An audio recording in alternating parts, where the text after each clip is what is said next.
अभी ये जो प्रोटेस्ट है ये 2 साल से जो हमला हो रहा है इजराइल का पैलेस्टीन के ऊपर, इसके खिलाफ ही नहीं है।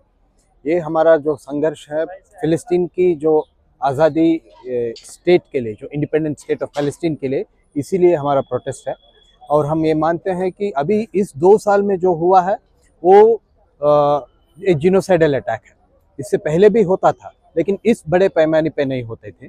इसीलिए हम ये मैसेज देना चाहते हैं कि ये भारत की जो जनता है वो हमेशा फिलिस्तीन के साथ ही रहा है और रहेगा भी है।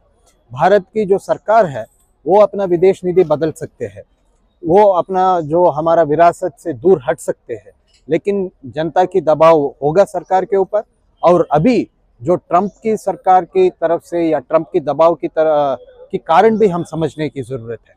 ट्रंप आखिर अभी जो पीस प्लान जो जिसके ऊपर चर्चा हो रहा है ये क्यों हुआ है, ये भी हम समझने की ज़रूरत है। हम मानते हैं कि ये दुनिया भर की जो जनता की आंदोलन के कारण से ही ये पीस प्लान का भी अभी बाहर आया है। इसके मानने के लिए अभी नेतन्याहू को भी मजबूर में पड़ना। अब इजराइल उस टाइम पे 2 महीने तक सीज़फायर माना है, लेकिन अब जो है मेरे ख्याल से सीज़फायर की ही बात नहीं है। इसमें काफ़ी 20 जो पॉइंट ट्रंप की सरकार की तरफ से आए थे, इसमें सीज़फायर भी है और लॉन्ग टर्म पैलेस्टीन स्टेट की भी जिक्र किया गया है। लेकिन वो होगा या ना होगा वो अलग सी बात है, लेकिन जिक्र तो हुआ है। ये काफ़ी बड़ी बात है। कम से अभी जिस हालात में हम बात कर रहे हैं, इस हालात में ये एक अच्छी बात है।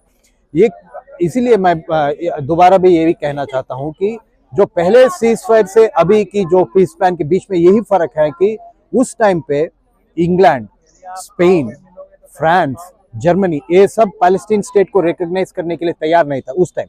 लेकिन अब ये सब यूनाइटेड नेशंस जनरल असेंबली के सामने आके कहना पड़ा है कि हम पैलेस्टीन को रिकॉग्नाइज कर रहे हैं। ये तो दबाव है ही है।